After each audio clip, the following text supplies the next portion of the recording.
Today, I'm going to share exactly how I plan out my homeschool year, particularly this upcoming year, 2024-2025. And if you are new to homeschooling and you're not sure exactly how to plan yet, or if you are in the process of planning now, why don't you plan along with me and stick around? Go ahead and pause the video and grab your coffee or tea and settle in with me as we plan our homeschool year. And I'm going to be giving you a ton of information in this video, so if you want to, grab a pen and piece of paper and jot some things down, because you may want to reference some of these things later on when you're planning your own homeschool week, a homeschool year. As I've mentioned in previous videos, I am planning on changing over everything about our homeschool this coming year. We have decided to do a Charlotte Mason curriculum, and specifically we've chosen the Alveary. And so I am going to be having to rethink and plan everything about our homeschool upcoming year. Now, if you are also doing Charlotte Mason, but not necessarily the Alveary, like Ambleside Online or CMEC or simply Charlotte Mason or some other curriculum, or really any curriculum at all, I believe you will benefit from following along and seeing how you can think out the steps of how to get it all done and do everything that you need to do on your list in a school week. And you can see how I'm doing it, and it really, it's just kind of a step-by-step thinking process, and I'll share all of my ideas with you. And before I go any further, I just wanted to address one thing about Charlotte Mason. Charlotte Mason is not a program. It's not a strict step-by-step curriculum that you must follow. Charlotte Mason really is a method and a philosophy that you can apply to your homeschool in a variety of ways. She is quite explicit on the details of what she thinks a good education is and how to do each subject. But one, you don't have to do all the subjects. You don't have to complete all the things that your curriculum says you must complete. There are modified ways of doing things, and you still will be following Charlotte Mason's method. So when I show you all the things that we will be doing, don't by any means think that you must include all of those things. And I'm really modifying a lot of the things in our own way to fit our homeschool this year. So the first thing I do is I look at all the books I'm going to need for the entire year. I really do that because, one, I need to know how much am I going to have to spend. What are the real necessities? What are optional? What is just frivolous or just extra, a bonus for the year? What do I really, not logistically, but realistically think I can actually accomplish in a year? So I've put together a whole list, and it's going to look probably extremely long to you. Now on this page, this short little tiny list here is for our co-op. I'm going to be teaching Form 3, which is grades 7 to 8, and so I do have a list of books I have to get for them. But what I do is this. So I've made a list of all the books for my youngest daughter, Eliana, and her book list is coming from grades 3 and grades 1 and grades 3. Because of our co-op, we're going to be pulling from both of those grades book lists. And you can see beside them I'll write free. The Alveary includes it for free. These I put optional, that I've decided that another teacher is planning on purchasing them and will be showing. These are for picture studies. I won't go through every single thing, but I put beside it how much it costs, and from where, what stores, Amazon, ones that I've already bought, ones that are available from Hoopla, as I mentioned in a previous video. That's through the library, so those are free, but they're ebooks, and so on. And I've done the same for my older daughter, who will be pulling from grades 5 and 6 because of our co-op. And all the books, and you can see a lot of these here say bought, a lot of them say Hoopla. And then for the Form 3s, grades 7 and 8 that I'll be teaching. So I think making that entire list and seeing it visually, it really helps you see the bigger picture. It helps you budget. It helps you know what, you can really pick and choose what you should eliminate. Like, set yourself a budget and say, this is how much I'm willing to spend this year. And if things aren't fitting in, and if you're not able to find them for free or through the library, maybe they're just not necessary. So I like to go through that list, and it helps me see these are all the books that we're going to be reading from. Now, we won't necessarily be reading all of these books in their entirety, and some of them carry over into future grades. So they are ones that are a bit better of an investment because you get to use them over and over again. So the next thing that I like to do is I want to see the bigger picture now of the books plugged into the year. Now, Charlotte Mason curriculums tend to be broken down into 3 terms. And so I made a spreadsheet, and I plugged in all the books over each term 1, term 2, and term 3, and did it for each of my daughters to see exactly where the books are going to land and how it's going to spread out and how much I really have to fit into each term. Now, another reason why this is a good idea is because then it can tell you, well, okay, these are the books I'm going to have to buy by term 1, and then I can wait to buy the books for term 2 and term 3 and so forth. And then you might find that when you buy the books for term 1, you might decide to go at a slower pace, and it might carry over into term 2, and that's perfectly fine. We've done that multiple times. And then you won't end up buying the books for term 2 or term 3. And so I wouldn't necessarily go ahead and buy all the books ahead of time because you might not get to them, and you might really enjoy to go slowly through some of the other books from previous terms. So I'm going to go over each subject that the Alveary and a Charlotte Mason curriculum covers in a little bit, but I just wanted to show you how I have Bible divided by 3 terms, and I've put in also into my own chart how often this subject has to be done and for how many minutes each lesson.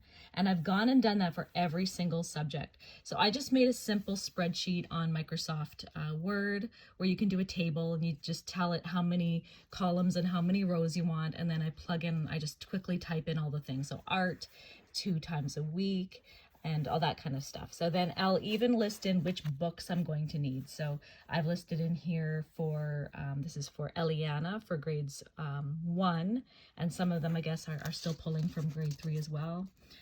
This is the Alveary provides. So I've done that. Sorry, I ran out of printer paper, so I actually printed on the backs of other pages that I had.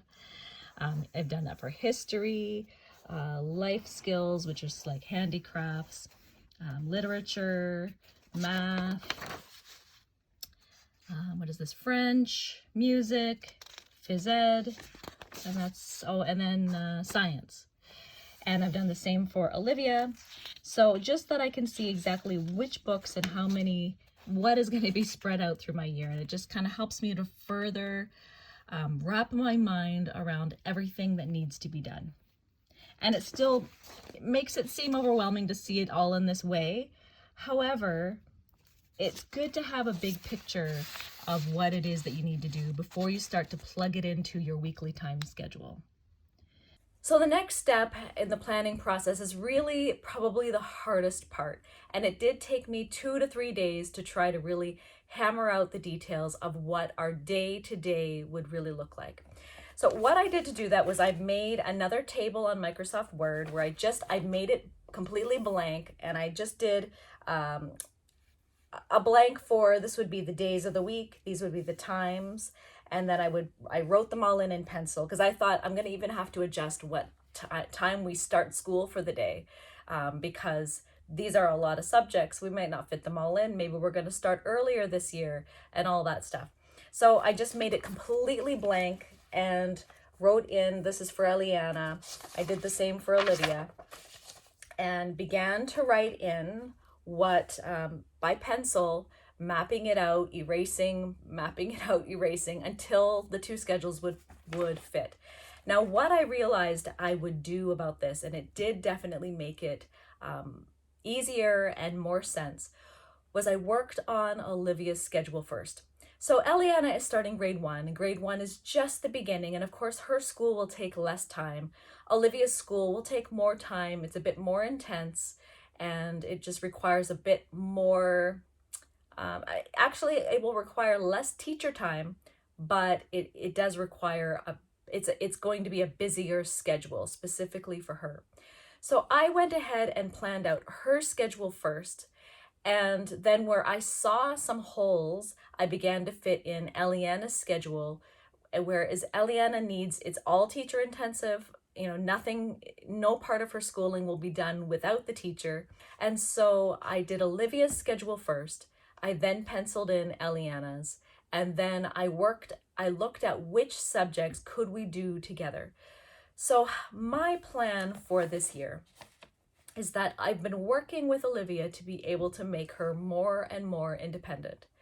So when it comes to her science, geography, history, and literature, she is going to be doing those things independently.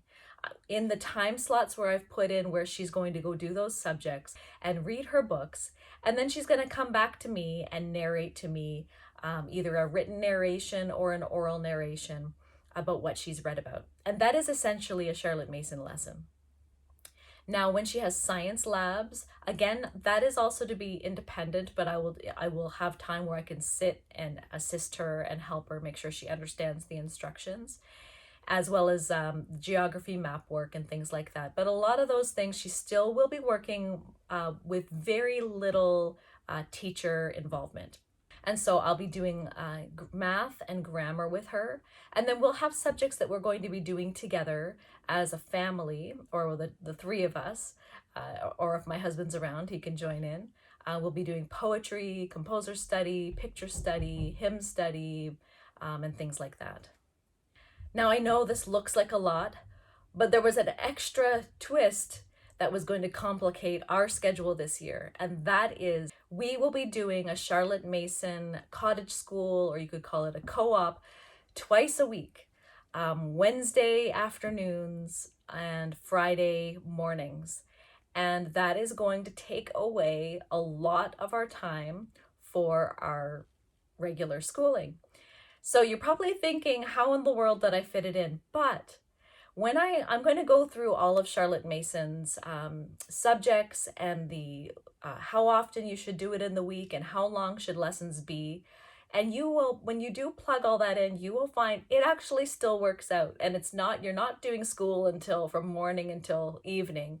You are still having a relatively reasonable length of a school day.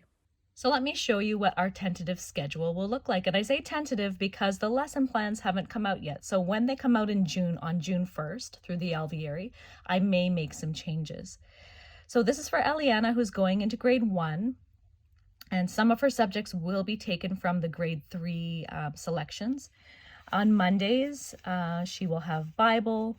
We'll join back together as a family for poetry and picture study. Then she will do her reading, penmanship, and recitation. And then math, history, geography. She'll have just a blank time where she'll probably just go off and play for a little bit. I'll call her back and we're going to do brush drawing and art. Then we have lunch. I usually give them 1 hour for lunch. Then we'll come back for natural history and French. She'll do her fairy tale literature. And then 2 o'clock is nature walk. Now, if you'll notice about a Charlotte Mason schedule is she wants us to alternate the types of learning. So with poetry and picture study, they're looking and listening. Here, she'll be doing the reading and writing. Math uses a different kind of a brain, part of your brain. History and geography will be mostly reading. Then she'll be doing art and lunch. This will be reading, and French will be songs and rhymes. I will be reading aloud to her and nature walk. So it breaks up her day where it's like, you think this would be a terribly long day for a grade 1 student. However, when you mix up and break up the top subjects that way, it really doesn't end up feeling like it doesn't overwhelm them. They don't get overwhelmed when you're mixing up the types of things that they're doing. And you don't have to take breaks between each subject because they're ready to move on to something else.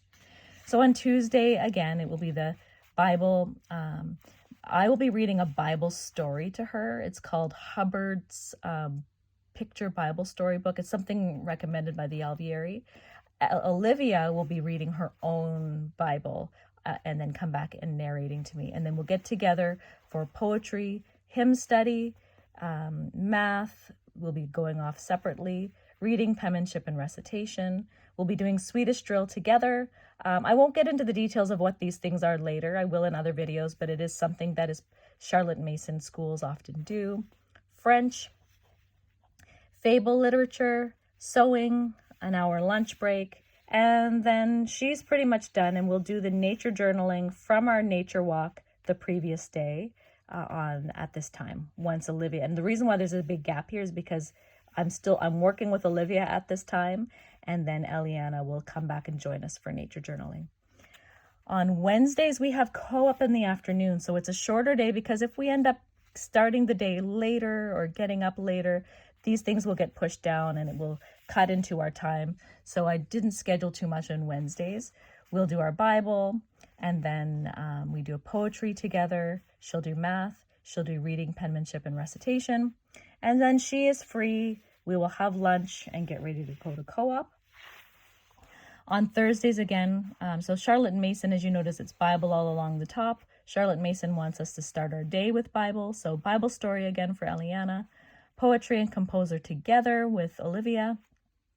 Family literature is a family read aloud time, so we will be joined together for this again.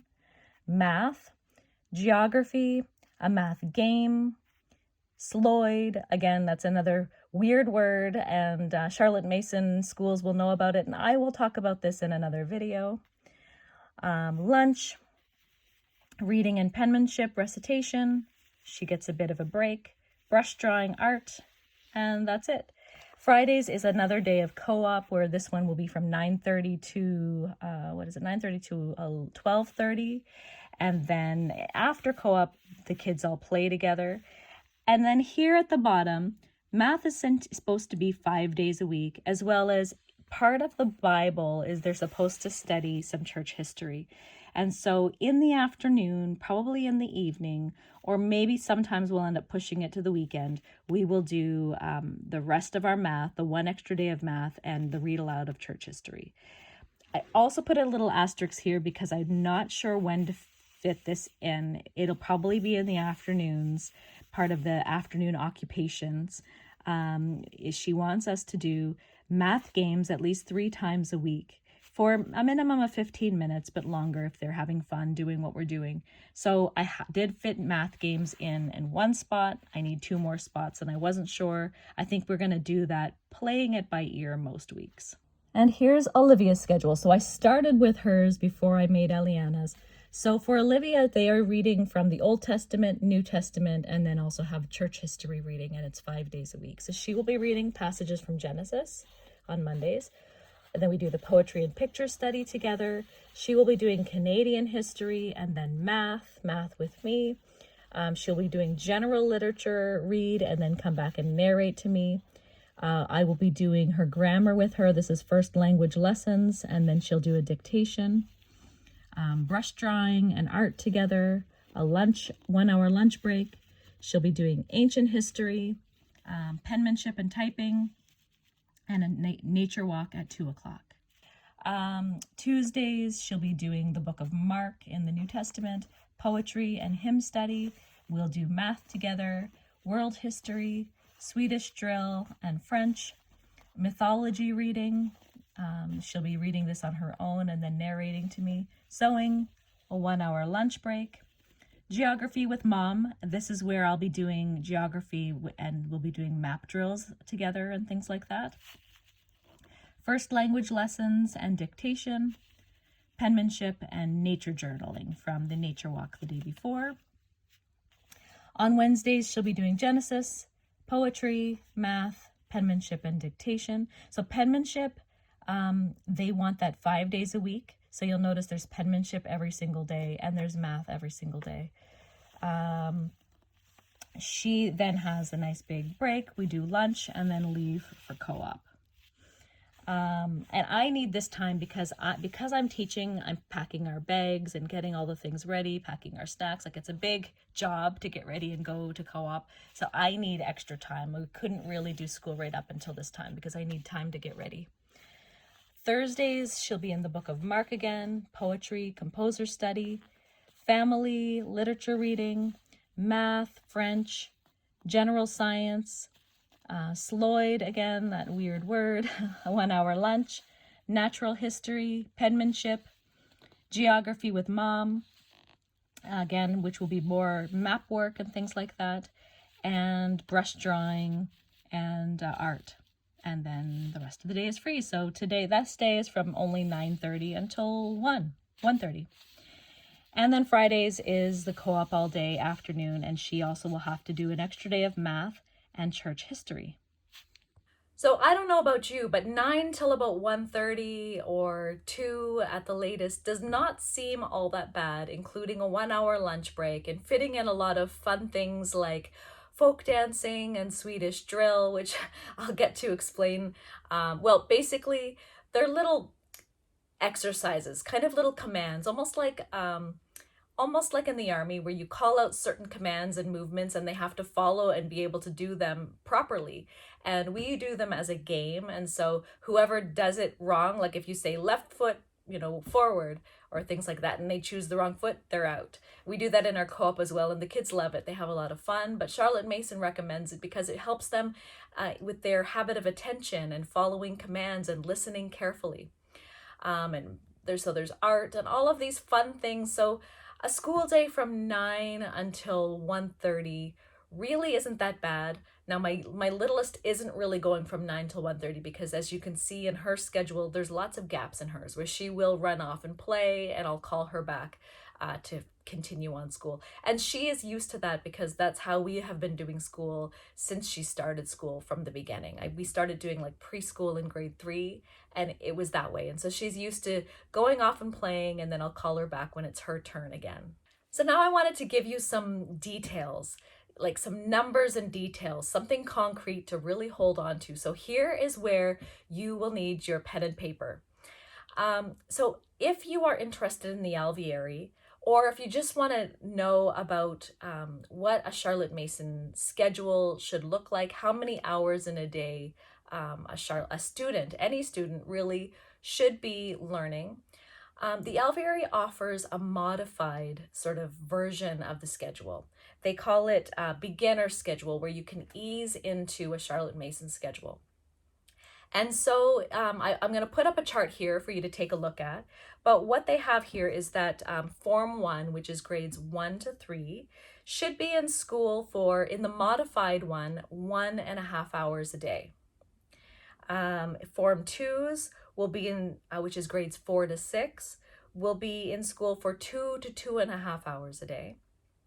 Form 3s, which is grades 7 to 8, will be in school for 3.5 to 4 hours a day. And then Forms 4 to 6, which is grades 9 to 12, will be in school for approximately 5.5 hours a day. So a full Charlotte Mason schedule, and that is including absolutely everything. I wouldn't recommend, if you're just starting out, to try to do everything, or some of those sort of some of those subjects that just seem, I've mentioned Sloyd and folk dancing or Swedish drill. First of all, it takes a little while to kind of understand what they are, but when you do, you don't have to try to fit them in every single week. You could just gradually introduce them, if you're able to fit them into your schedule. It's not something that you need to strictly follow. They do have their benefits, and there is a purpose behind them, but it's not something that, when you're starting out, you don't have to try to fit in every single Charlotte Mason subject and topic. But a full schedule would look like this. So Form 1 students from grades 1 to grade 3 would be about 2.5 hours. Form 2 students, grades 4 to grade 6, would be about 3.5 hours. Form 3 students, grades 7 to grade 8, would be about 5 hours. And forms 4 to 6, which would be grades 9 to grade 12, would be, again, still 5.5 hours. That one is not modified in the beginner schedule.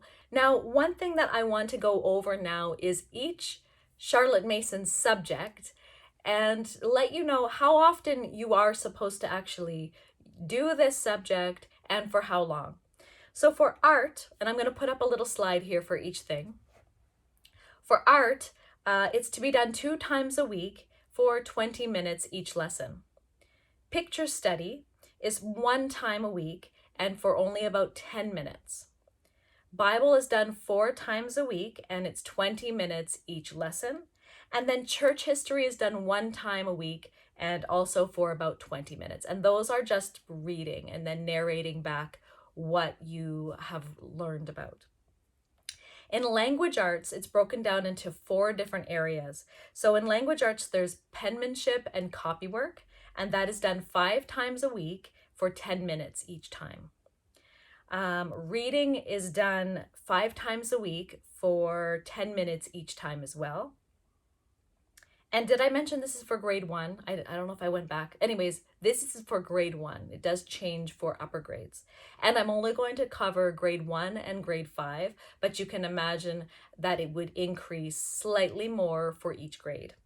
And it also depends on you. You have to feel out your own child. So if you feel that your child is ready to, can go a little longer, or you need to make that shorter rather than 10, maybe it's 5 minutes, that is all right. That is what Charlotte Mason intended for us to do.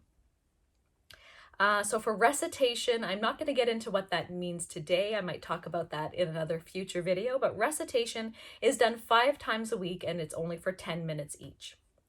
Geography is done 2 times a week for 15 minutes each. History is 1 times a week and for 10 minutes each. And I found that interesting that geography is longer than history. And as I've been reading Charlotte Mason, I realized that one reason for that is that Charlotte Mason really found it important that children first learn about their immediate environment, to go out and learn about their surroundings, to learn about certain things in their environment. And that is what she would consider geography. And then to look back at history. So history is a shorter portion in the younger years because geography is her biggest focus in the Form 1 students. Sloyd, which I'll just briefly tell you here because you may be just on the edge of your seat wanting to know what this thing is. It's a form of paper folding where a student has to follow very written out words, instructions about how to take very precise measurements and fold and cut and tape in very precise ways. And they make things out of this paper like pinwheels, little pocket holders, picture frames, but they're learning how to follow very precise directions. And it's really a form of STEM in a way. You could see it that way because it's learning how to engineer things. Later on, it's sort of the first stepping stone, but later on it could, it's like the first step to woodworking and following instructions and how to do things like that. But she wants all students doing Sloyd, and it's Sloyd 1 time a week for 15 minutes. Sewing is also recommended for grade 1. There is additional handicrafts that you can be doing, but sewing is part of the curriculum. Now again, whether you do choose to do that or not, that's entirely up to you. Sewing is 1 time a week for 20 minutes. And then the literature family read aloud time, they call it community reading aloud because in the older grades, you're actually going to be reading things more related to community, current events, and things like that. But for the younger years, I've just called it family read aloud time. That's 1 time a week, and it's for 20 minutes. And then also, so there's literature is divided into 3 parts. There's the tall tales and fables. That is 1 time a week for 15 minutes. And then they also separate that from fairy tales, and that is also 1 time a week for 15 minutes. So there's 3 different read aloud times, 3 different types of reading. I won't get into defining the difference between the tall tales and the fairy tales, but they have their own unique features and reasons for why Charlotte Mason believes that we should read them. Poetry is done 5 times a week and only for 5 minutes. You're really just reading them the poem, letting them take it in, and you don't even really need to discuss it. If that's part of what you'd like to do, you can, but it's really just a poetry reading, an appreciation of poetry. Math is divided into 2 things as well. So there's the lessons, that is 5 times a week for 20 minutes each. And then math games is 3 times a week for 15 minutes each.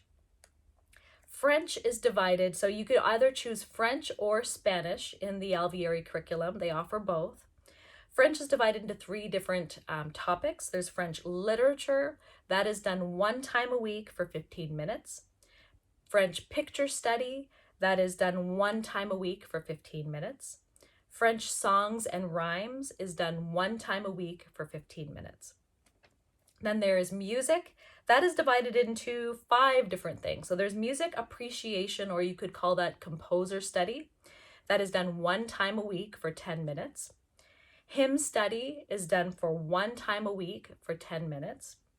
Solfa, it's singing, and if you ever watch The Sound of Music, do, re, mi, fa, sol, la, ti, do, that is solfa. Again, that is something that Charlotte Mason encourages her students to learn, and that is done 1 time a week for 10 minutes. Learning folk songs is done 1 time a week for 10 minutes. And then afternoon listening is just where you're putting on, they have a list of songs to choose from, old classics, classical music, all different types, jazz, 1 time a week for 10 minutes. Then she schedules in physical education, and I didn't really plug that in too much into my schedule, but we will be doing parts of it, and probably longer. Like the physical education, she puts plus minutes, meaning you can do it for as long as you like, but a minimum of 20 minutes each time. So there's free play, which is 2 times a week for 20 plus minutes. Playground songs and rhymes, 1 time a week for 20 minutes. Jump rope, which is 1 time a week for 20 minutes. And folk dancing, which is 1 time a week for 20 minutes. And some of those things we'll be doing through our co-op, which is why you didn't see it on our schedule. And then lastly, science. So science is divided into 4 categories. There's general science, which will be 1 time a week for 15 minutes. Natural history, which is 1 time a week for 10 minutes. Nature walking and scouting, which you combine the 2 together, will be 1 time a week for 30 plus minutes. And then nature notebooking, where you're going to be journaling what you've seen on your nature walks, 1 time a week for 10 plus minutes, or for however long it takes for you to finish your nature journaling. And do I have more? Oh, that was only for Eliana. That was for grade 1. Now this is for grade 5. So as I said, if you need to get a second cup of coffee, go ahead and get it. It is going to be a little bit of a longer video, but this is packed full of stuff that will really help you plan out your day. So grade 5. Art, again, is 2 times a week for 30 minutes each. So it's a little bit longer for the grade 5 student. Picture study is 1 time a week for 15 minutes.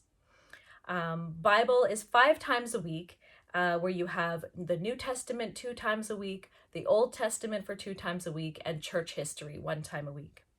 Citizenship they have a topic called citizenship. Within that is Plutarch, but part of it is the community read aloud, so that's 1 time a week for 20 minutes. Plutarch is 1 time a week for 30 minutes, and Plutarch is an ancient historian who wrote about great leaders of his time. And current events, which is 1 time a week for 15 minutes. Now, a lot of people will include things like World Watch rather than reading a newspaper, which I think is completely okay, and that is something that we do. Language arts is divided into 4 different sections. So grammar, that is 2 times a week for 15 minutes. Penmanship and copywork is 5 times a week for 10 minutes. Dictation is 3 times a week for 15 minutes. Written narration is 3 times a week for 10 minutes. Recitation is 5 times a week for 10 minutes.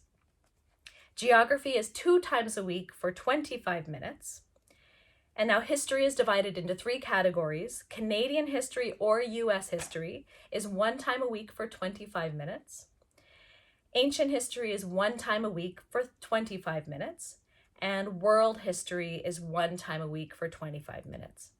And then they have handicrafts, which you can choose 1 handicraft per term, or if you want to do the same one throughout the year, that is fine as well. That is 1 time a week for 30 minutes. Sloyd, the paper sloyd, is 1 time a week for 30 minutes. Sewing for the grade 5 student is 1 time a week for 20 minutes, so they still encourage you to continue with your sewing. And keyboarding is 2 times a week for 20 minutes. For literature for grade 5, they have 2 categories. They have mythology, which is 1 time a week for 25 minutes, and general literature, which is 1 time a week for 20 minutes. Poetry is 5 times a week for 5 minutes. That's one that we will be all doing together. Shakespeare is 1 time a week for 30 minutes. And I forgot to mention for grade 1, they also have Shakespeare, but it's not Shakespeare's plays. It's the Lambs, Charles Lamb's or E. Nesbit's, and that as well would be like the 15 minutes of reading time. Math lessons is divided into lessons and games. So the lessons are 5 times a week for 20 minutes, and then the games are 3 times a week for 15 plus minutes. French, again, is the French literature is 2 times a week for 20 minutes, so it's a little bit more now than grade 1. Picture study is 2 times a week for 20 minutes, and songs and rhymes is 1 time a week for 15 minutes. Music is going to be the same, but I'll just repeat it here in case you were just tuning in for grade 5. Composer study is 1 time a week for 15 minutes. Hymn study is 1 time a week for 10 minutes. Solfa is 1 time a week for 10 minutes, 15 minutes, sorry. Folk songs is 1 time a week for 10 minutes, and afternoon listening is 1 time a week for 10 minutes. Physical education will be the same again. So there's free play, which is 2 times a week for 20 plus minutes. They now include sports. They want them to learn about specific sports, 1 time a week for 20 plus minutes. Playground games, 1 time a week for 20 minutes, and folk dancing 1 time a week for 20 minutes.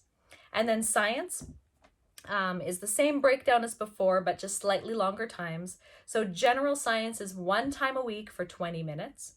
Natural history is 1 time a week for 15 minutes. Science labs is 1 time a week for 30 minutes. Nature walk and scouting is 1 time a week for 30 plus minutes. And nature notebooking is 1 time a week for 15 plus minutes. And I think I'm losing my voice now. It's getting a bit rough. As you can see, most of these things are 1 time a week. And so if you can imagine fitting on 1 time a week for 15 minutes, 20 minutes here and there throughout the week, it really is quite manageable. When people see all of these things, they say, how do you fit that all in? That's what I'm really interested in finding out. And it really is doable. You've seen my schedule, as well as including co-op twice a week. I still am able to include absolutely everything, and we will be doing that. But that is all I have for you. I thank you so much for watching. I will be updating you on our schedule as if it changes. If there are any changes, I will let you know. And throughout the coming year, of course, I'll be updating you and letting you know how our year is going. But I thank you so much for watching, and I'll see you in the next one. Bye.